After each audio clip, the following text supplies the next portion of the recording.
Central theme, relationship with the previous surah and sequence of the discourse. The central theme of this surah is to validate reward and punishment. The surah begins with the mention of the important places of this world where prophets of God were sent. This mention is in the form of oaths. Quranic oaths, we know, are meant to bear witness to a premise. Here this premise is that man has been created in the best of molds, with the finest of natures and with outstanding qualities. However, the law of the Almighty for a man to remain at such excellence and to strengthen his qualities is that those who embrace faith and do righteous deeds and bear every hardship they encounter in the cause of God, they will receive a great reward for their efforts. As far as those people are concerned who, because of their egotism and slackness, do not exercise strength and courage to surmount the difficulties they face in the cause of God, the Almighty will leave them to wander on the path they have adopted, and in the end they would fall in a pit which is destined for such people. Here it would be useful if readers take a look at my explanation of verses 5 and 7 of Surah Al-Nashrah and verse 5 of Surah Al-Layl. These verses also discuss the same subject as is discussed in this surah. This study will also further elaborate the relationship between the preceding and succeeding surahs. At the end of this surah, it is stated that this dealing of God with His servants is based on truth and justice. If He does not do so, then this would mean that the righteous and the evildoers are equal in His eyes. This, of course, is evidently incorrect. The God who has given a person the awareness between good and evil should be the foremost to distinguish good from evil and should deal with each in a manner it is worthy of. Further down, Surah Asr also discusses this subject. If it is kept in consideration, it will be easier to ascertain the stress of this surah as well. The words of the Qur'an are, وَالْعَصْرِ إِنَّ الْإِنسَانَ لَفِي خُسْرٍ إِلَّا الَّذِينَ آمَنُوا وَعَمِلُوا الصَّالِحَاتِ وَتَوَاصَوْا بِالْحَقِّ وَتَوَاصَوْا بِالصَّبْرِ. Time bears witness that man is in a state of loss, except those who embraced faith and did righteous deeds, and urged one another to the truth, and urged one another to patience. Surah 103, verses 1 to 3. Text of the surah.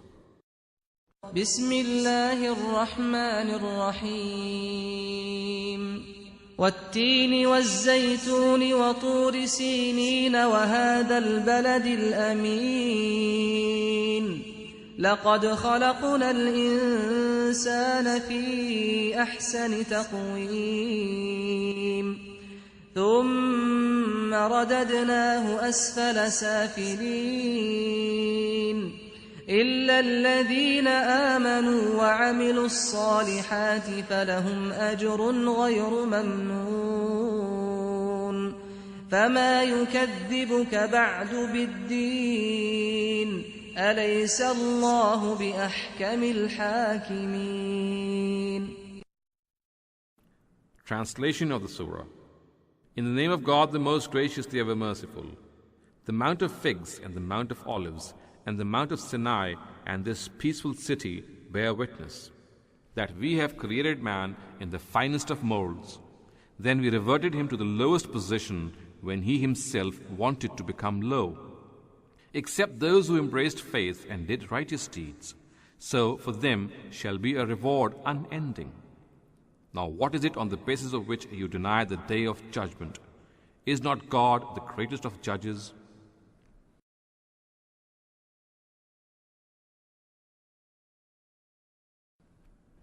Explanation of the surah. وَالتِّينِ وَالزَّيْتُونِ. The Mount of Figs and the Mount of Olives bear witness. The word wa here signifies an oath. I have explained at various places in this exegesis that oaths sworn by various objects and places in the Qur'an are meant to bear witness to a premise which is stated after the oath. Our exegetes have erroneously concluded that the word at-tin signifies the fig, which is of course a dry fruit. On the contrary, it refers to the Mount of Figs, which is a famous source for producing figs.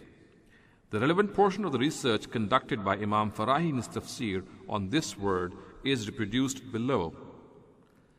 Tin is the name of a specific mountain on which figs were produced in abundance, and hence it came to be known by this name. The Arabs knew it by this name. Naming objects in this manner was very common among them. They would name a place after something which was produced in abundance in it. Places are called by the names Shajara, Ghada, and Nakhla for this very reason.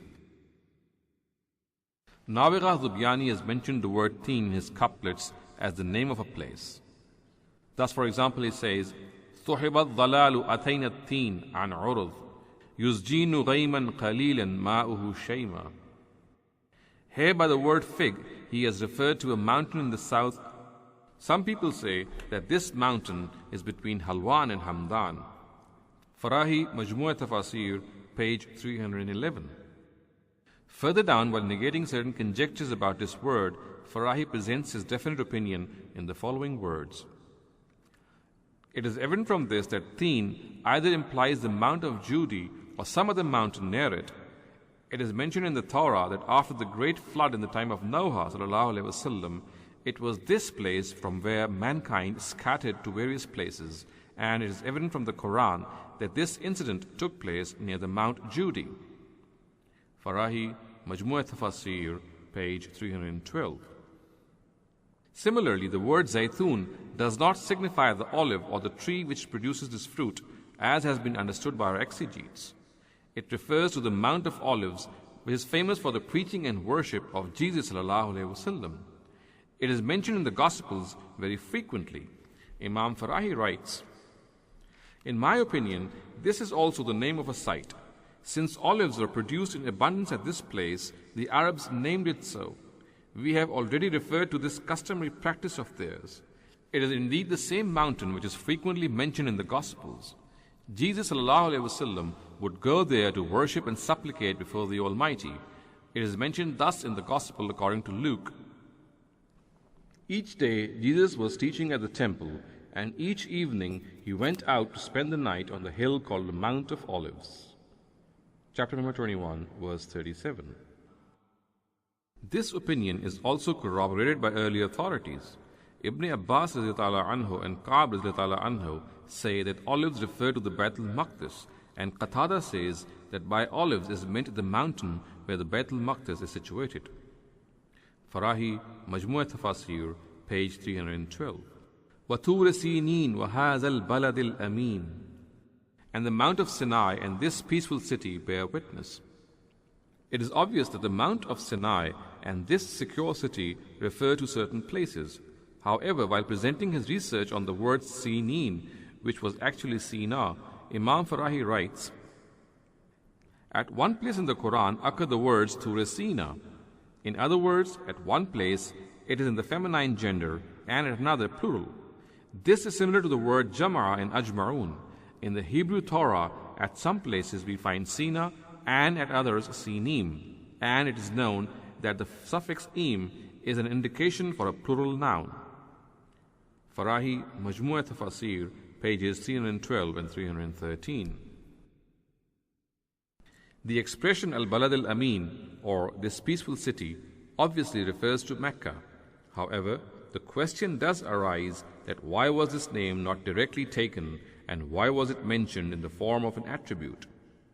We shall answer this question later when the relationship between the objects of oath or muqsam bihi and the complement of oath or muqsam alayh shall be explained.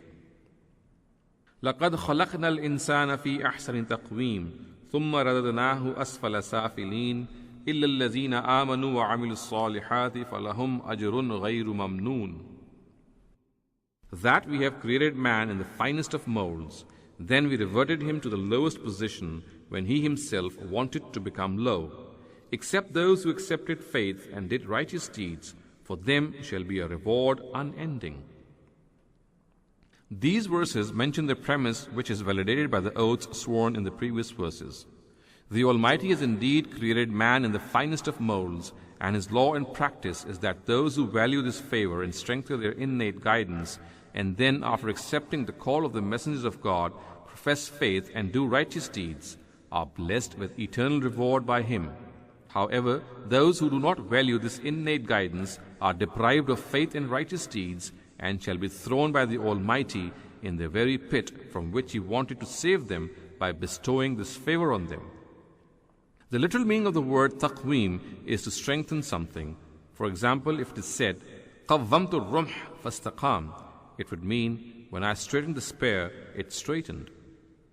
From this primary meaning, this word came to imply making something apt and suitable for a certain purpose.